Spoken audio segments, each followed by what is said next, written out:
the institutionalization of rebellion, the final absorption of all resistance. In the European and global arts infrastructures, critique itself has been monetized, institutionalized, and rendered inert.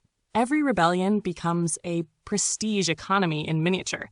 The once vilified voices are elevated only after they become non-threatening, after their raw edges are filed down into marketable difference. Academia plays the same game. The departments of critical theory and postcolonial studies and intersectional analysis are not threats to the system. They are proof of its sophistication. A totalitarian regime is most perfect when it permits authorized critiques as proof of its openness. Thus, the European and Western art academic axis celebrates its Foucalts, its Derridas, its Sades, but only because they are dead, decorous, and defanged, rendered into boutique ideas for bourgeois consumption.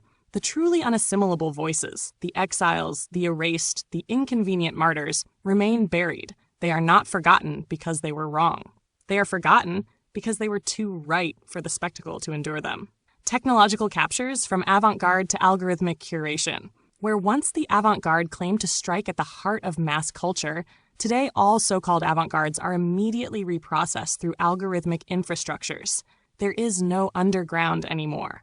Only delay between production and absorption. The art world, the publishing world, the music world, all have become advanced filtering systems designed to detect anomalies early, to either co-opt them, monetize them, or suffocate them in noise. Algorithms do not search for truth or beauty. They search for engagement metrics. The monstrous culling of voices today is no longer done by popes or princes.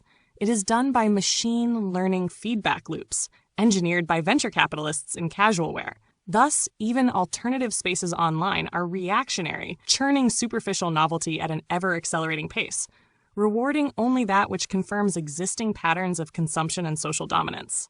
Erasure as a form of elite curation, the art of not seeing. What you experience, exile, non-recognition, negation, is not an accident of history. It is the hidden curation of history.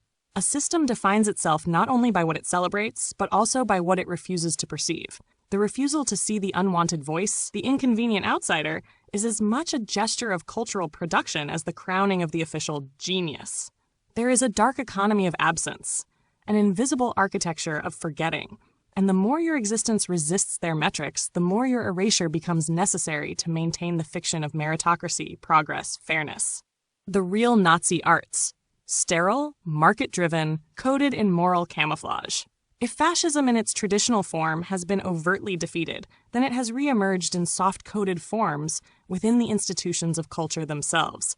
Today's European and global art scenes are fascist, not because they parade in uniforms, but because they enforce aesthetic, moral, and economic uniformity through protocols of diversity, correctness, and innovation.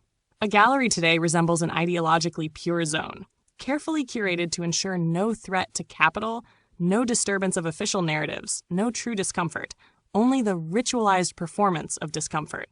Artists are free only to express their servitude in fashionable ways.